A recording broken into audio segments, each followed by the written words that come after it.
Truth and Trancendence, brought to you by Being Space with Catherine Llewellyn.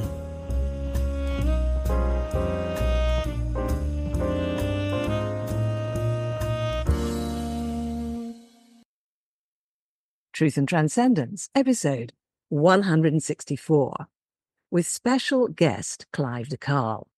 Now, Clive, I don't know if you've heard of Clive, but he's actually a rock star in the natural health space.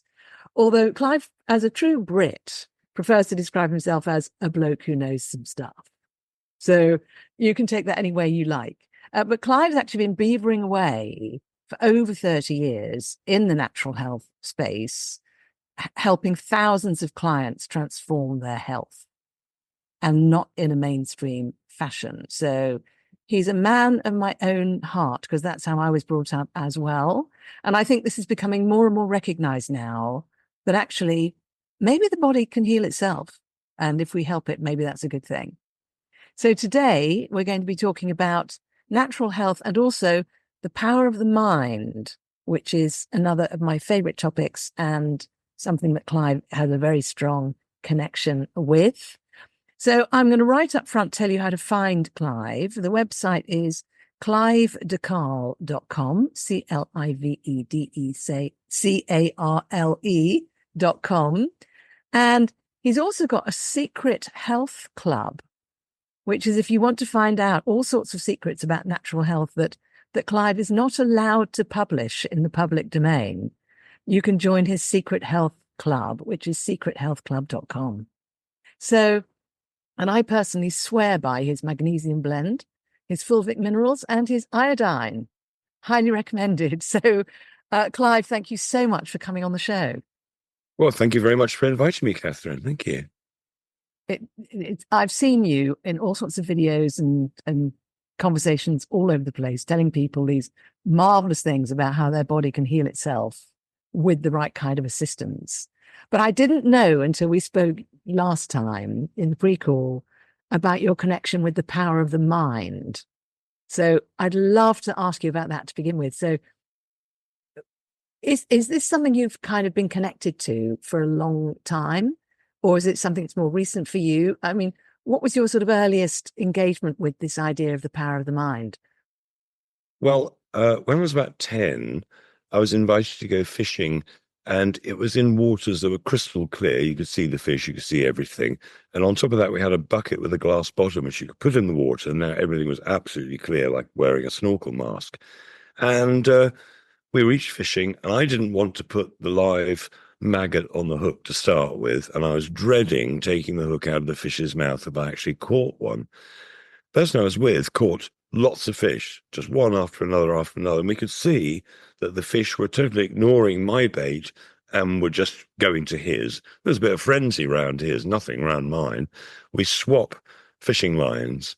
Immediately, well, within a few seconds, the fish realize, hang on, something's changed, and they go over to what was my line and go mental. So he caught a whole bundle of fish. I just caught sunstroke.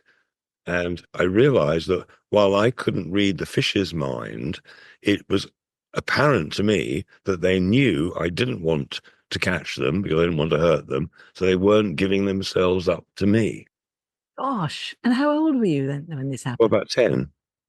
Wow. How remarkable. So I think possibly the next thing that happened to me maybe was that I suddenly am floating on the ceiling. All my cares and worries have disappeared, and there's what appears to be my dead body lying in a very odd shape on the ground. So I experienced total release from all cares and worries.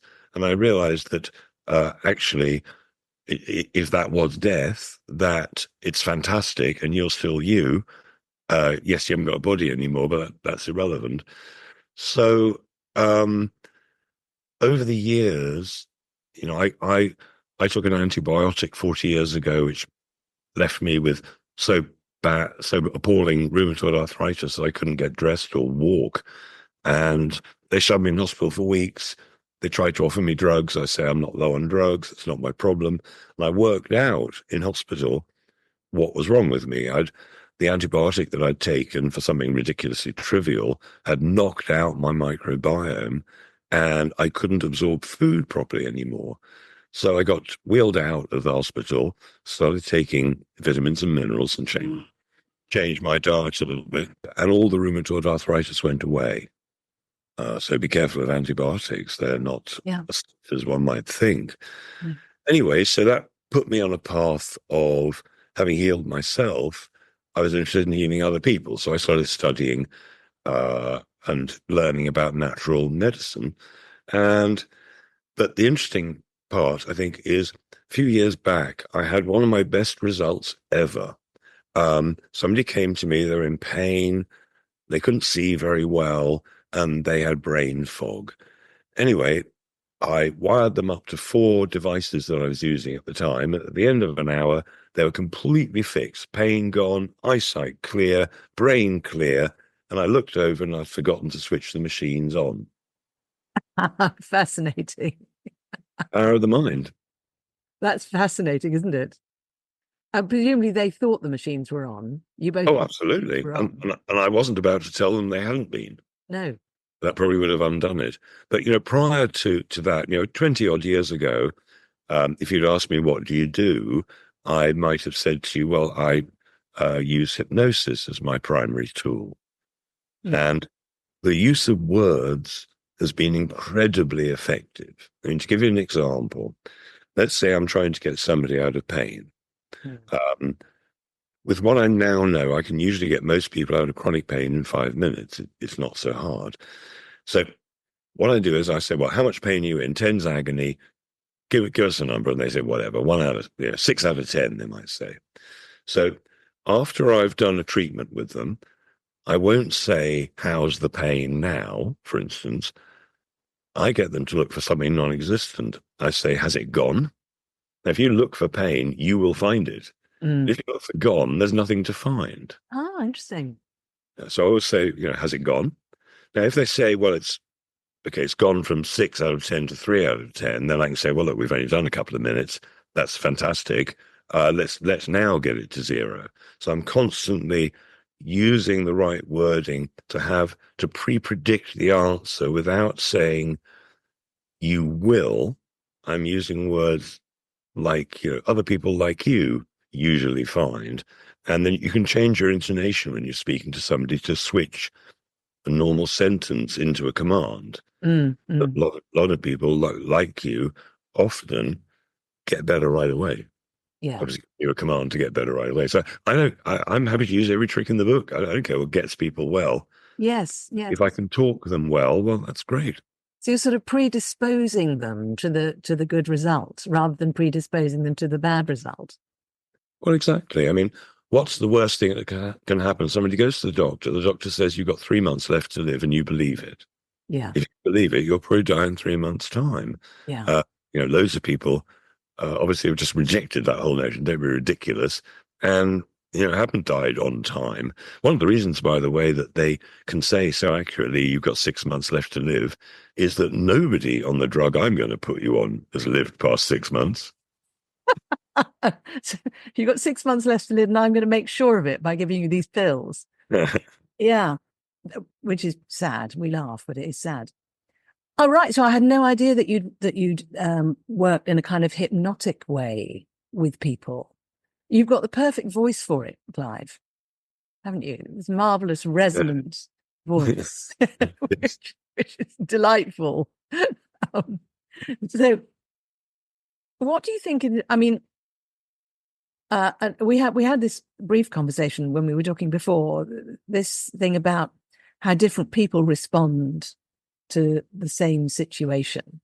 I've known a lot of people take antibiotics and suffer as a result, and not become natural health experts, not realize their body could heal themselves.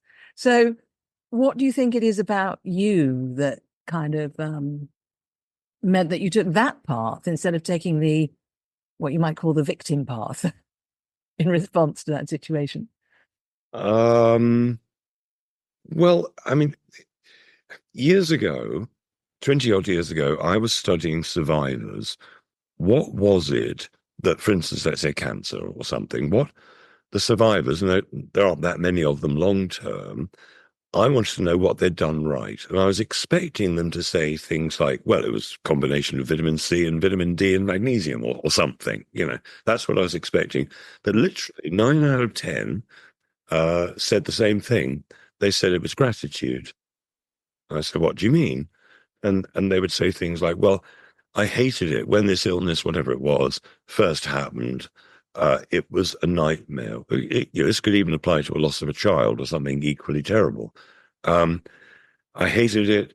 It was just all awful, awful, awful. And then suddenly I realized that illness doesn't happen to you; it happens for you. The body never goes wrong. The body might adapt to being poisoned. It might adapt to being malnourished, but it's never going to let you down. It's just going to adapt. So if somebody gets some sort of illness, there is a reason for it. It could be that their diet has been rubbish. It could be that the water's not good. It could be they got raped as a child and never got over it. It could be that they're married to the wrong person. It could be a whole host of different things. So they got to the stage where, if you like, the trauma, for instance, had been released. They'd now changed or realized what they had to change in their life and actually become grateful to the illness because it woke them up. And they realized it happened for me. It didn't happen to me. I'm not the victim. This was a wake-up call. And if it's something serious, well, it's a hell of a wake-up call. It means you've been getting things wrong for a long time, eating the wrong foods for a long time, being in the wrong job, whatever it might be. That's really interesting. That just reminded me of a friend of mine who got some sort of horrible stomach cancer. And he didn't realize he had the cancer until he'd had it for quite a long time. And so he was then dying. And I used to go and visit him. And he told me that he learnt that one of the things that people who get cancer have in common, this is what he was telling me, was that they were not open to receiving love. They had a block on receiving love. And when he realized that, he cracked open and started receiving love. And he experienced so much love in that last period of his life. He still died, but he had a complete transformation of his experience of being human in that last period of his life. And that really, really struck me when he told me, because he was a wreck physically at this point. He could barely move. He was in real terrible pain. But he'd had this insight, and it took the disease to get him to reach out and do the research, because he thought, there's something here I need to understand. I can't ignore it anymore. Does that kind of resonate with what you were talking about? Well, very much so. I mean, if there's a reason for everything, if everything happens for a reason, then surely if we get ill, the next steps should be to recognize the cause, remedy the situation, get better, and teach others how to avoid it in the first place. Yes. So the second one was forgiveness, obviously. After gratitude came forgiveness of the others and forgiveness of yourself, because at the end of the day, nobody's ever made a mistake. Right? It may seem like that in retrospect, but at the time, all the stupid things we've ever done, we thought it was going to be the right thing to do at the time. Yes. But stupid. So you never made a mistake. You made some really stupid choices. But and people be, I made such a mistake. You didn't. You did. You pressed the fun button and maybe you regretted it or whatever. Yes. Or you didn't let yourself press the fun button because you thought you should do something else, and then you learned. Yeah, it's equally, yes. I'm going to take that on board, Clive, actually. That sort of went in when you said just then about self-forgiveness and not having made a mistake. Something in my spirit just went, oh, really?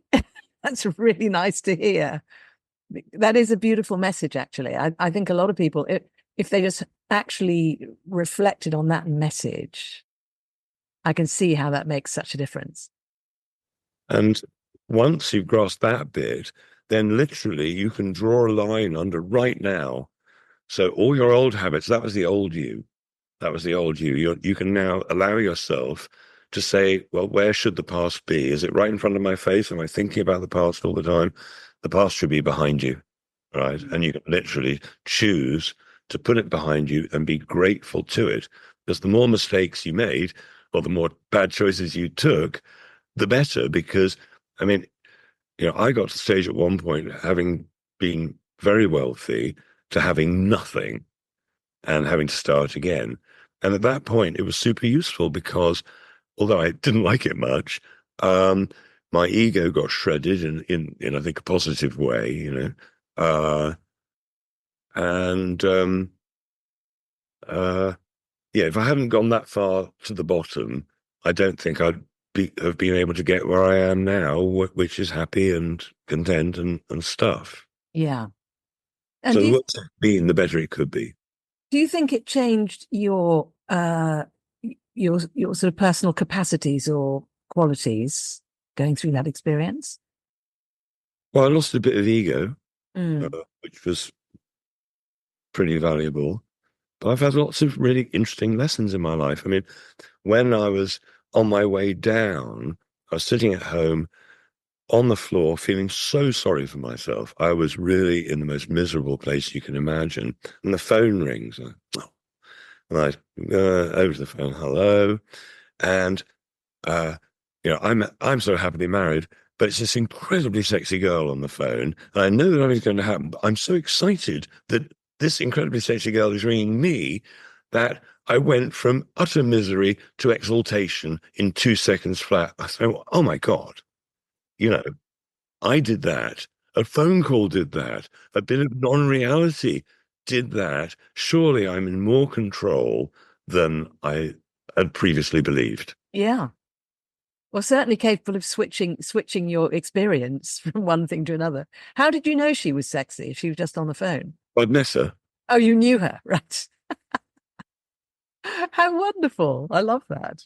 Yeah. But sometimes it's these little tiny things that actually change the whole course of your life in a way. Yeah, I mean that's very memorable. I can resonate to that because I've had moments when I've been sort of wallowing in my pain, the disaster of my life, and you know, what am I even for? All those thoughts, and then someone rings me up and goes, "Hello, what's going on?"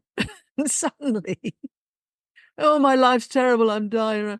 Well, I love you. Damn it, they've broken my mood. So selfish of them.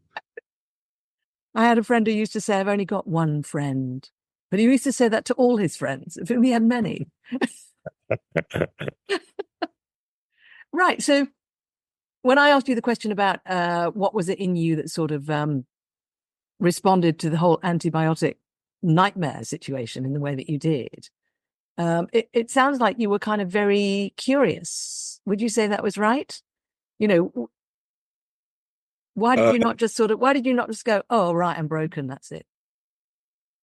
well, because I didn't believe it. I didn't believe it. It was very interesting because as I got iller and iller and could do less and less and less, stairs became impossible and then cutting things, I mean, everything became really, really difficult. The weird thing is I would have previously said that if I ever got to that stage, I'd probably want to just commit suicide and be over. But it was the opposite. I was sort of stronger for it. It didn't deplete my will in any way. I was expecting it to. I would have expected it to, but it didn't actually. And despite being incredibly limited in what I could suddenly do, um, I was still there had to be an answer. I mean, that's just how it seemed to me. Yeah. So you were much more resilient than you thought you would be. Yes, yes, yeah, yeah. And do you think, you've worked with a lot of people now. Do you find that in the people you work with that they're more resilient than they think they're going to be? Well, I think that is the human condition that you just adapt to where you are and get on with it. Mm. That's what it seems. I mean, obviously, some people are misery guts and they're going to spend their life enjoying themselves by complaining to other people who Yeah. basically like suffering. I mean, there must be some chemical in the brain that responds to suffering because Yeah. people like wallowing in self-pity. Yeah. That's true. And I know a number of people who like to do that. I mean, I've got to say, these are people I don't spend an enormous amount of time with because it's not really. It's the opposite of what you were talking about in the way you talk to people when you say, "Has the pain gone?" as opposed to saying, "So how bad is the pain now? And how much of your body is overwhelmed by the pain?"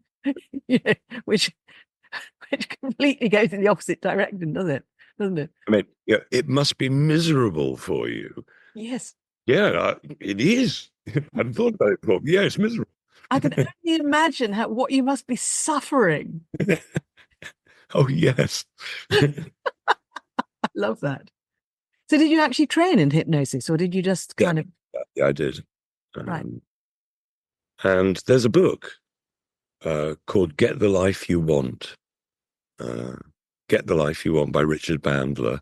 Richard Bandler has a mixed reputation because he's the guy who started NLP, neuro-linguistic programming. But like anything, a knife can butter your bread or it can stab somebody. Mm, Hypnosis can be used in any way you like, any direction. So a lot of people have used it in a direction that's been manipulative, let's say. mm. But what I learned was fantastic. And I don't, mainly the bits I've taken from it, 'cause all sorts of techniques. You can ask people questions to see where they look, to see what part of the brain they're responding to see if they're telling the truth or not. Many things that I was taught, but I've never used any of those. I just use the words. Yeah. Yeah. That's so powerful. Yes. Well, the thing you were saying about wrapping the command within what you're saying, um, I remember learning that because we studied NLP back in the 80s as well. And I remember people were mostly learning that as part of being able to influence people to buy things. Exactly. That's Whereas you're influencing people to, well, buy themselves, I suppose, to kind of activate themselves, to heal themselves, but using the exact same technique. I mean, it's the first time I've heard somebody using that particular technique for that particular purpose. Did so, you yeah. come up with that idea yourself, or did you No, a witness? lot of it I've inherited, and I've read a lot of books by some of the famous hypnotists. So a lot of it I've picked up from other people, most of it, and then bits and pieces I suddenly realised were embellished or whatever. But there've been really, really good teachers out there. Um, there's one guy, his name is McCall, McColl, who has some fantastic recordings that he made and a couple of books which are just brilliant. There's one that I read called Hypnosis for Conscious Consciousness. Wow. And that was very interesting. And I learned some of their techniques. For instance, one of the techniques was um, you take them up, you have them start in a beautiful garden, then you have them float up the mountains, up to a peak, and they're really, really high. Then you allow them to, take in the view and everything. Then you say that they're safely going to go out into space and float about. And then you start suggesting that there's a star over there which is beaming sort of goldy, diamondy light, and you're absorbing it right in. So many, many things you can play with. And you can get them to come out of their body and look at their body and watch nasty fumes and vapors of all different browns and nasty colors come out of them. And then you can get them, for instance, to see themselves, the perfect version of themselves standing out there, and getting them to embrace their perfect vision of themselves. You can get them to sort of turn around and they're all their ancestors going absolutely back in time, get them to walk amongst them because they will have messages for you. Yeah. And you turn the other way around and say, here are the future generations that could be. What would you like to tell? I mean, you can do anything. I mean, you can literally do anything. And then you have to take your time bringing them very slowly back. When I was first starting, I made the mistake of bringing people back too fast. Now, what's going on? So I learned to do the bringing back bit quite slowly. Yeah. Well, Mhm. I had no idea that this was part of what you actually do with people. And all of those examples you just gave there are just utterly delightful. I felt myself going off on the little journey. Of course, I didn't have my eyes closed. I'm not in a meditative space, so you didn't have to bring me back really slowly. I could just imagine it briefly, but very, very powerful. Yeah. I feel inspired to ask you, have you worked with people who are suffering from kind of mental imbalances and problems, where they're experiencing a lot of kind of distress or, PTSD or any of those things? Have you worked with people in those situations? Well, I came from a family of depressed people, half the family anyway. So my half brother committed suicide when he was young. And so I got quite an interest in, making people happy, basically. Yeah. And so, because I felt at the time when my brother was getting ill that I could probably do something, but the only answer I had at the time was, and I didn't do it, was to give him something like LSD. I felt that was possibly something that might just enlighten him, but I was too scared that he might get worse. Yeah. Um, anyway, so I started studying it, schizophrenia, manic depression, bipolar, all the different sort of things, autism, you name it, and depression of all kinds. And I suppose probably the most powerful story about this relates to Bill W., the guy who started Alcoholics Anonymous. Oh, Do you yeah. know the story? So, Well, I don't know the story of starting it. No. okay, well, he was what they would have called then manic depressive, I think. Yeah. Bipolar, we'd call it now. And that was presumably the reason he became an alcoholic in the first place, Yes. with depression. Anyway, after he's created the 12 steps and everything, he's now pretty much out of his organization. It's running itself or whatever. And he goes to Dr. Abraham Hoffer in Canada, who's a well-known psychiatrist, and says, look, can you fix my depression? Now, he went there because Abraham Hoffer was well known for not using drugs like the other psychiatrists. He used nutrition. And he gave him a bunch of vitamins mainly, but he focused on vitamin B3, which is niacin. And over about 10 days, you have to start slowly and build up. He built him up to the level where suddenly he wasn't depressed anymore. He goes back to AA, says he wants to make niacin the 13th step, and they sack him because they don't believe that vitamins are the answer. Oh, gosh. Yeah. So niacin still is as effective as it was all those years back. And luckily now there are two types. The old-fashioned type gave you a flush, and some people quite like that. It gets the blood moving and you're aware of it. But there is now a non-flushing type, and I make basically a blend of several types of niacin. And so, I mean, for instance, the average dose is very small. What you or I might need might be tiny. Let's say you were type 2 diabetic. Well, they're all low on vitamin B3. So you might want to take just a small amount, the same amount that's in my multi-B complex. That would be enough. Mm. But there's one case of this woman several years ago who was so depressed, all she did was sit in the corner and rock. That was it. And they built her up to, I think it was 10 grams of the non-flush niacin, which is a massive amount. And from 1 minute to the next, she's sitting back at the kitchen table as if nothing had ever happened.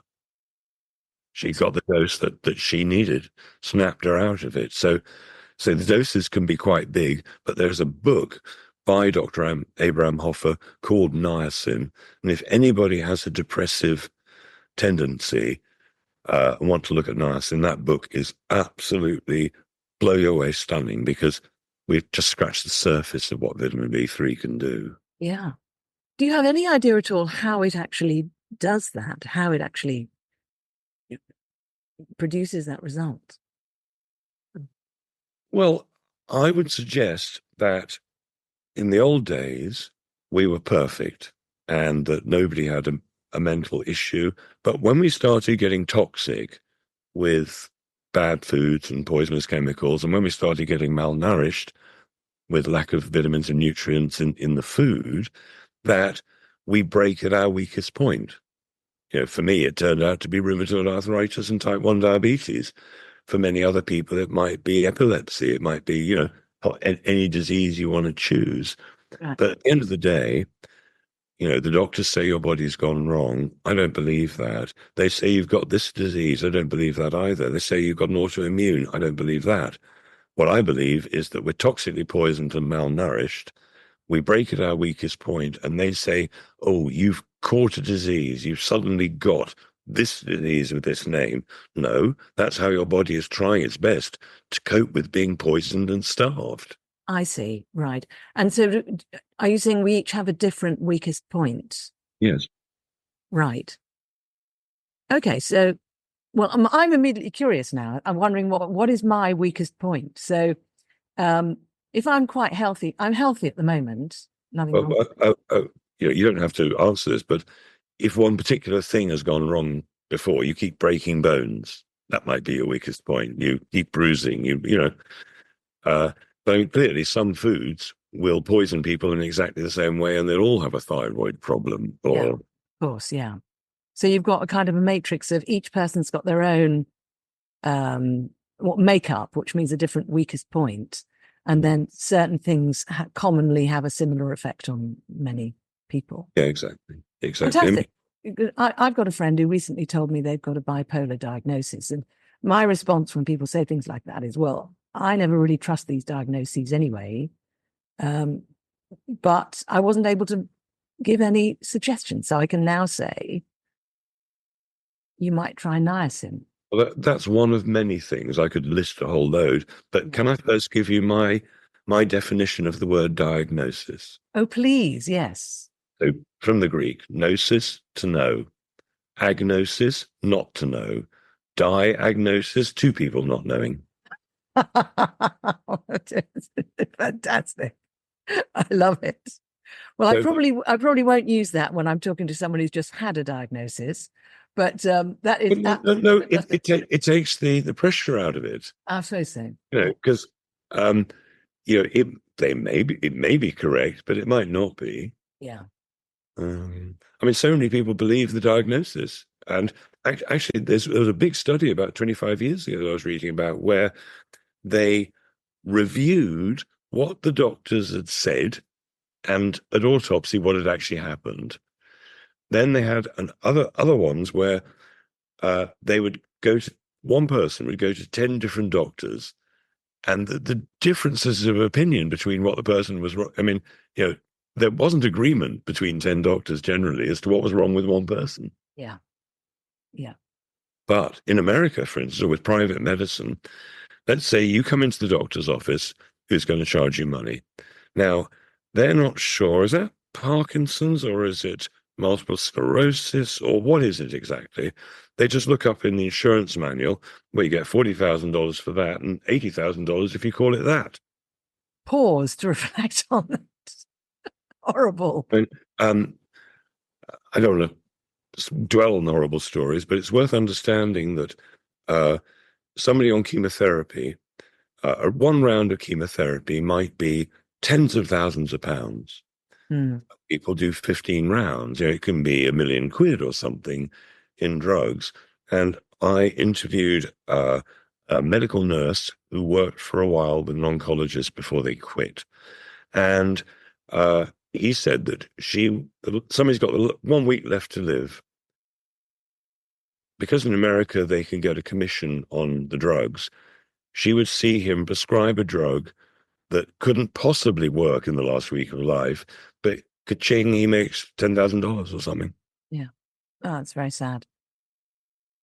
Anyway, the good news is that the body is self-repairing. It just needs some help these days in the modern world. So not poisoning ourselves with toxic foods and toxic chemicals, not rubbing toxic chemical-ridden shampoo right into our brain, stuff like that would be good. Filtering the chlorine out the water, that would be good. Indeed, yes. Yeah. Eating delicious organic vegetables and things like that. So I think I can see from what you're saying about this connection between power of the mind and natural health. So you're using, you've traveled a path where you've understood something about the power of the mind in your own personal experience, and you've used that to help escape from the nightmare of the antibiotic thing. By the way, uh, I was told by the dentist I had to take antibiotic for something, and I said I can't take antibiotics, and he said, "Well, why don't you just take something sweet afterwards? You'll be fine." I said, "No, no, no. I don't mean I can't put the thing in my body. I mean, if I put it in my body will put me on the sofa throwing up for 4 hours until it's out of my body." He went, "Oh." I said, "Is there another option?" He said, "Well, yeah, you could just rinse it with warm salt water." And I said, "Well, why didn't you just say that in the first place?" And the reason he didn't was because he'd been told he had to tell everybody to take the antibiotics. And Yeah. also because he was sure that people wanted to be told to take the antibiotics because they wanted to be given a pill to take so that would do the job for them without them having to do anything about it. Which I do think that's a factor as well, isn't it? I think a lot of us were sort of, and growing up, if I was not well, I'd be put to bed on a fruit diet, until I was better, which might take 6 days. And other children at school might be given some pills, they'd be back at school the next day. And I would resent this, but it meant that I was then much healthier after that than they were. But of course, at the age of 5, I couldn't understand that. But now I do. I met a private doctor some years ago who'd had his own blister packs made up with, his name on it. And they were just chalk pills. They were nothing. But he gave them out like candy because people wanted a pill. Yeah. Yeah.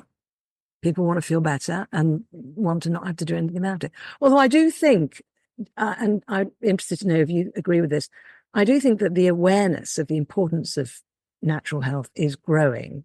Do you think that's true?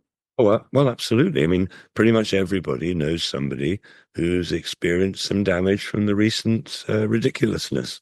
Yeah, absolutely true. Yes. And I think I know more people now who would turn to vitamin D or vitamin C first before turning to um, Nurofen, let's say, if they've got a cold, to suppress. Nurofen and paracetamol are so dangerous. People have got no idea. Yeah, The kidney damage and stuff can be frightening. I know. I But just I got, think also, sorry. I was going to say, I think also people are waking up to the fact that the press don't usually tell the truth and politicians are psychopaths Well, I couldn't possibly comment on that, Clive. in general. Yeah. So, I think people are waking up to the fact that what we're being told is basically usually not true, and that they're telling people to be vegan, for instance, which can be great short term. If the government is telling you to be vegan, then I would be very wary about doing it long term.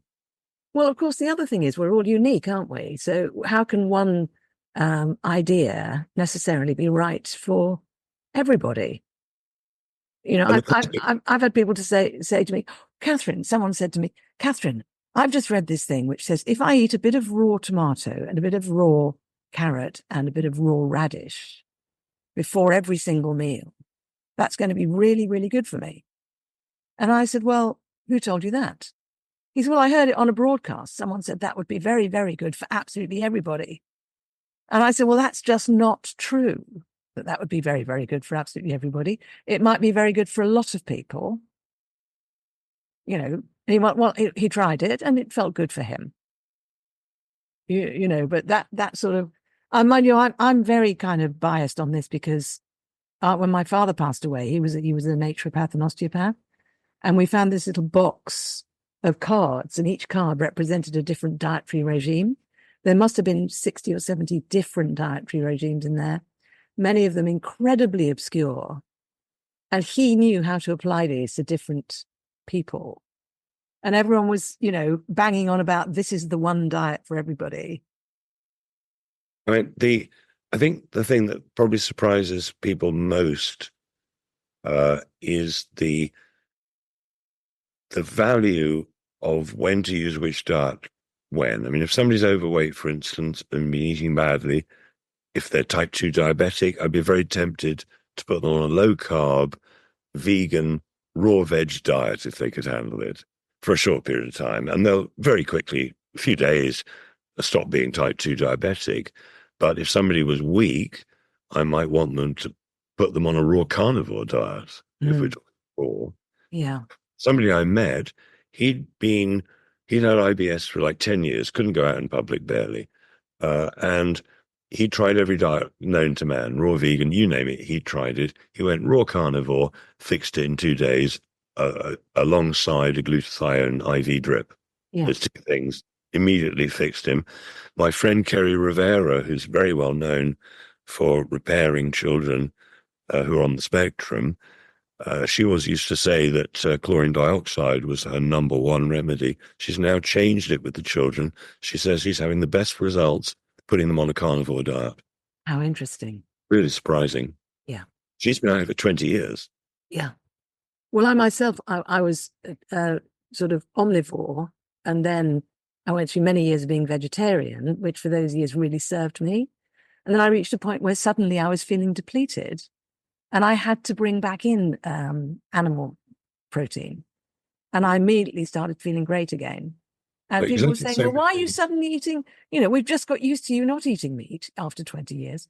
Why are you suddenly? I said, well, because my body needs it. The same thing happened to me. I went off meat mid-chicken sandwich and didn't want to touch meat again for 25 years. I'd even crossed the road so I didn't have to look at the butchers. And I was round at my dad's for Christmas dinner 20 years ago, and there was roast goose. I thought, oh my God, that looks good. And I went back to eating meat again. It felt fantastic. Yes. So we go through different phases, don't we? So that kind of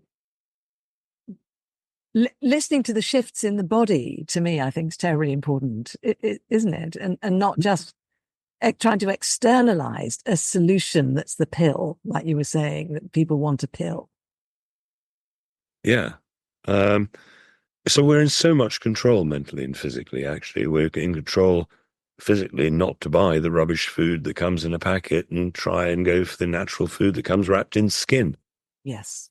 An orange real cheese comes wrapped in a rind and a skin. Yeah, absolutely. Well, or in a brown paper bag if it's Brussels sprouts. Absolutely. True. But it does somehow it feels healthier taking things out of the brown paper bag, which can then be screwed up and put in the kindling basket. Precisely. And I mean, we need to be, if we can't grow it ourselves, we need to be trying to find the farmers who care about the animals, about the welfare of the soil, the whole thing, and are doing it properly. I was an organic farmer for 10 years and I did other things as well, but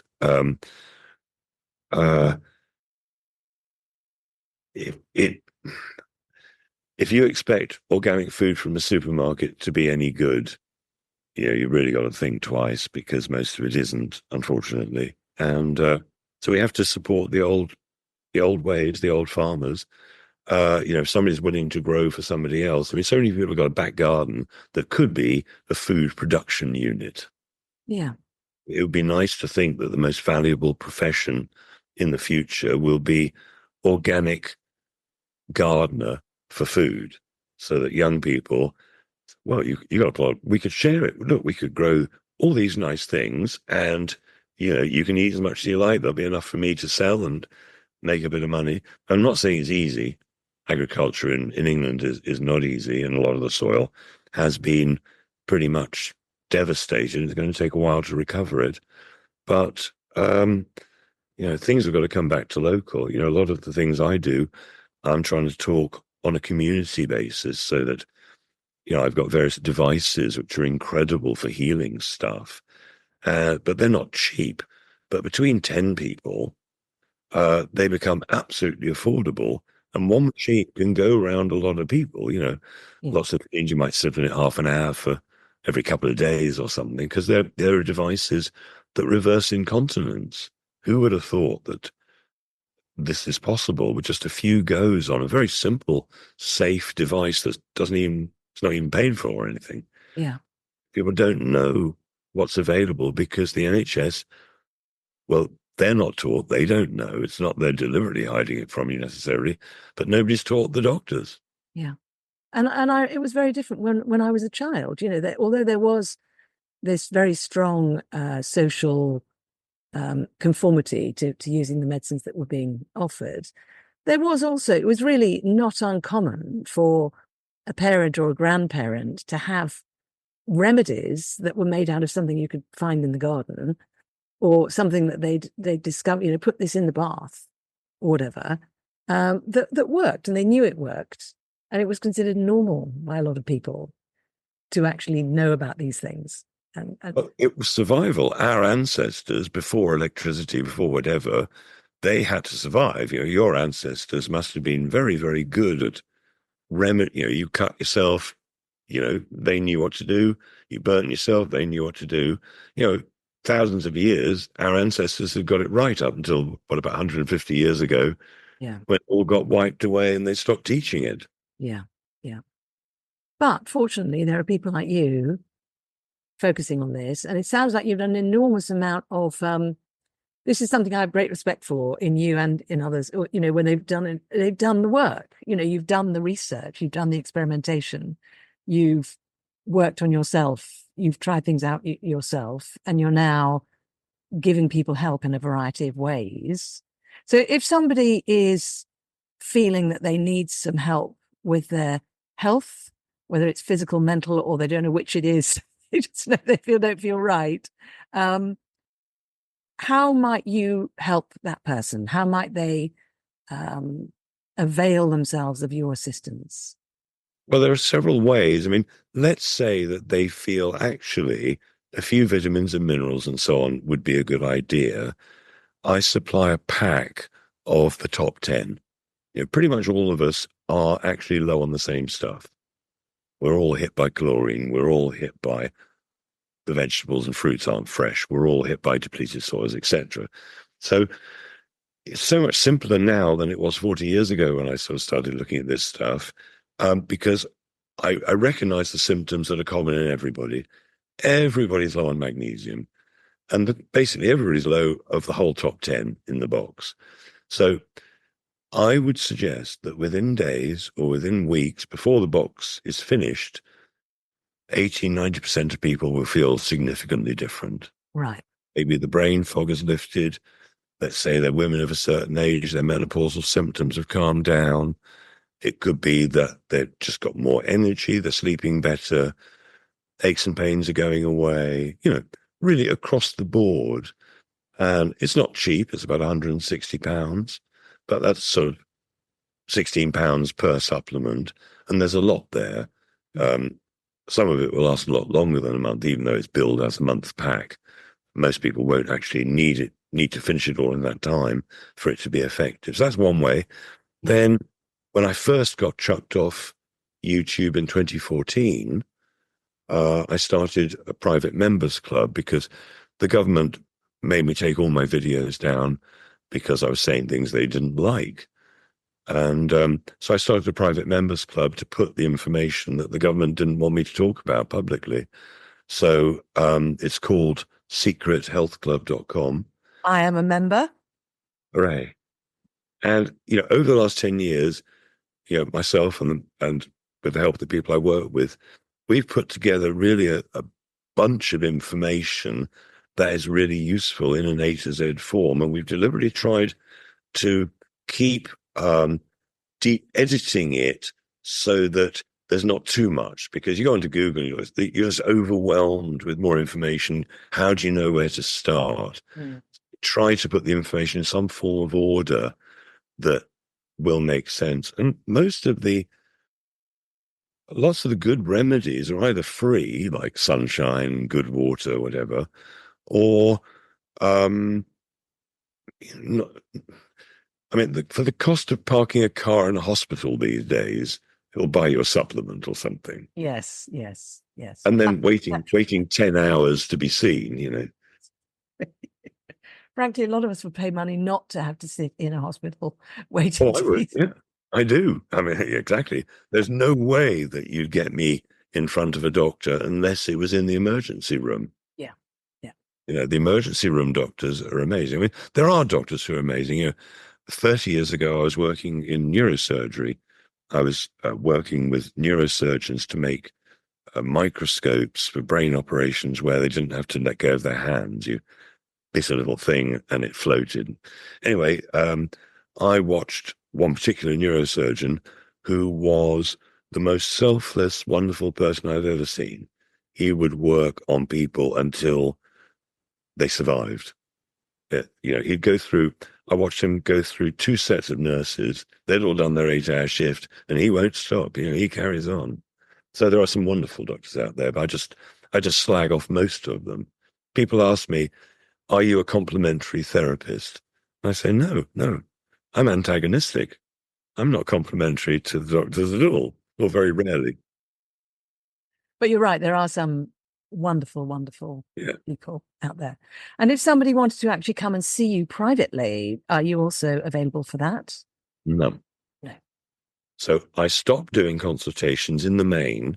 And so what I'm saying to people now is, well, look, way cheaper than consulting me, join the Secret Health Club.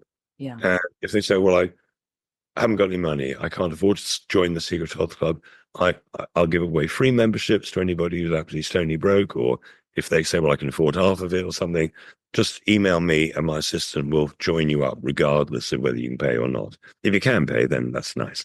Yes. Fantastic. Great. Well, I respect that boundary. And, because one only has so much time and energy for doing what one needs to be doing. Well, exactly. And again, I'd rather speak to hundreds of people rather than one. Yeah. But, I've got existing clients and basically I make an exception for children most of the time. Mm. Somebody who I already know. Yeah. But there's only so much time in the day. Exactly. And you do your monthly Ask Clive Anything I do. Yeah. meeting, don't you? Which sounds like a lovely thing to do. But it's fun. Usually they last for 3.5 hours, which is because the more people join the Secret Health Club and discover that I do an Ask Clive Anything every month, the more people want to ask me questions. But there are days, oh God, do I really have to do it again? Uh, but but yeah, I do an Ask Clive anything at all. I've been asked what I think about the flat Earth. I've been asked everything you can possibly think of. I can well imagine. Well, I look forward to joining one of those soon. Good. So, Clive, I'm going to slightly shift because I feel I could talk to you for hours and would really love to do so. But we have a time limit. So, if we think about what's happening in the world, and everyone's got their own ideas about what's happening and what should be happening and who should be doing what and blah, blah, blah, blah, blah. There are people who are trying to be part of the solution. And some of those people are just genuinely trying to be good leaders in their own lives. And some of those people actually have leadership positions. They're trying to help other people, lead other people. Is there something you'd like to say to these people who are trying to be part of the solution that kind of comes to your mind from where we are in this conversation at the moment? Well, yes. Pay attention to the solutions and do your very best to ignore the problems. Don't get sucked in by, oh my God, it's all going to go wrong next week. Just keep focusing on what the solutions are. And then there's nonviolent communication. Do you know about Marshall Rosenberg? I know about nonviolent communication, but I don't know that name. So he was the guy who wrote the book and made loads and loads of videos, nonviolent communication. I mean, I think everybody who tried to explain to people a couple of years ago that masks don't work, for instance, came up against a complete brick wall. Yeah.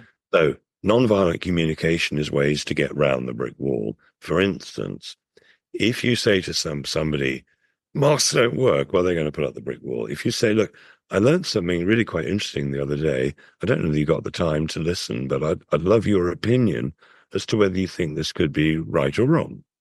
Now you've got past the brick wall. Okay, there may be several further brick walls, but so it's just how to communicate in a way where you're likely to actually get through. Yes. Lovely. Beautiful. And if you were going to give people a kind of a reflection question to take away with them to kind of reflect on over the coming week, can you think of a reflection question you would like to give people? Well, the big one I used on myself, I was realizing some 20 odd years ago that I was getting upset about stuff And I realized that actually a lot of what I was getting upset about was an assumption that I'd made, an assumption that somebody loved me, an assumption that this might go wrong, whatever. So I put a Post-it note on the mirror in my living room saying, is what you're thinking true, or is it an assumption? Love it. Fantastic. Is what you're thinking true, or is it an assumption? Love it. That's fantastic. So, Clive, my final question before we come back to reminding people how to find you is, has there been a favourite part of our conversation for you today? The whole thing. I can't particularly think of anything in particular, but it was, yeah, the nice thing about being interviewed by certain people is that one does get the feeling you can just talk for hours. And, you know, there are other people who, you meet somebody, you can talk to them for hours. Other people, I've just got nothing. I can't think of anything to say. My whole conversation is totally dried up. You're either, I suppose, resonating, you might say, at the same frequency or not. With my dad, and my mum, I actually found it incredibly difficult to have conversations with them. Random strangers were dead easy, but I don't know, somehow, I don't know what that was. But yeah, so it's very easy to talk to you. So thank you very much. Oh, bless you. Easy to talk to you as well. And I think that's another thing I'd like to say to listeners, which is, hang out with the people you resonate with. The ones where you really you don't have to, keep banging your head against a brick wall. Hang out with the ones you resonate with. So, Clive, let's just remind people where they can go to find you. So you've mentioned the Secret Health Club, and there's also clivedecarl.com. So would you just let people know what they'll find on clivedecarl.com? Yeah. So clivedecarl.com is the shop that sells the supplements. I cannot tell you any truths that haven't been a permitted truth to tell you about magnesium or anything else. The government allows you certain things you can say about each material, but you can't say anything else. The fact that I reversed my arthritis using magnesium, I cannot, even though it's an absolute fact, prove me wrong. I can't say that. It's just ridiculous. So on the Secret Health Club, secrethealthclub.com, there's a section called Supplements Revealed, where everything I would tell you on the shop is there, and you have to pay £1 to create a contract to make you a club member. There's only one rule to the club, right? One rule. It says, I am in favor of total health freedom. I love it. If you're a bad guy, well, you're obviously not.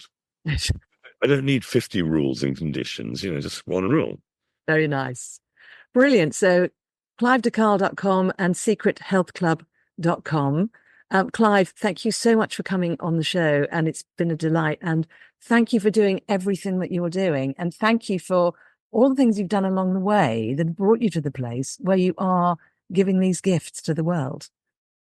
Well, all that suffering's paid off. All right. Thank you very much, Catherine. Thank you. Thank you for listening to Truth and Transcendence, and thank you for supporting the show by rating, reviewing, subscribing, buying me a coffee and telling a friend. If you'd like to know more about my work, you can find out about transformational coaching, Pellower, and the Freedom of Spirit workshop on beingspace.world. Have a wonderful week, and I'll see you next time.